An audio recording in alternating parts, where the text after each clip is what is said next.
આજે તો પતિદેવ કે મારે રોંઢાનો ચા નથી પીવો, મારી માટે નાસ્તો બનાવે કાંઈક. તો મેં જો વિચાર્યું કે આપણે ફ્રેન્ચ ફ્રાઈઝ બનાવીને આપણે ઓલા મોટા શેફનો કટ કરે એ રીતે કટ કરવાની ટ્રાય કરી, પણ બહુ કાંઈ ભેગું છું નહીં.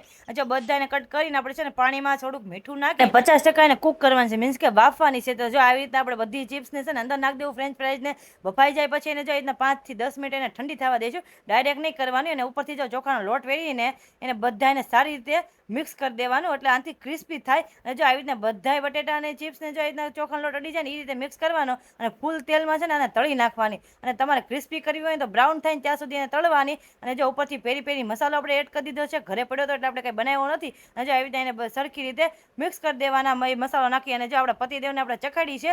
અને તમે કઈ રીતે બનાવો છો ને ઘરે મને કમેન્ટમાં પાછા કહેતા જાજો. અને આપણા પતિદેવનું રિએક્શન જોજો, એ કંઈ બહુ રિએક્શન આપે નહીં જાજો, ખાલી માથું હલાવીને કીધું કે સારી. પછી એમ થયું કે પતિદેવ એકલા એકલા ખાઈ એમ ન હાલે ને, તો આપણે પણ એને કંપની દઈ દીધી છે અને સારી બની છે, ક્રિસ્પી પણ બની છે. હું બનાવતી તો સાદી એમને તળીને બનાવતી, આ વખતે ચોખાનો લોટ એડ કરીને બને છે, મસ્ત બની છે. અને આ કપડા 3 દિવસના સંકેલવાના પડ્યા છે. એક તો રખડવા આવી ગયા હતા, ગામડેથી આવ્યા હતા, તો કામમાં કાંઈ આવડા કપડા સંકેલવાના હતા. અને નવા કપડાને જો આપણે ઇસ્ત્રી કરવાની છે, તો હું ઇસ્ત્રી કરું ત્યાં સુધી મારો વિડીયો ગમતો હોય તો લાઈક શેર સબસ્ક્રાઇબ. અને હર હર મહાદેવ. અને તમને મારી ફ્રેન્ચ ફ્રાઈઝ કેવી લાગી જરા કમેન્ટમાં કહેતા જાજો.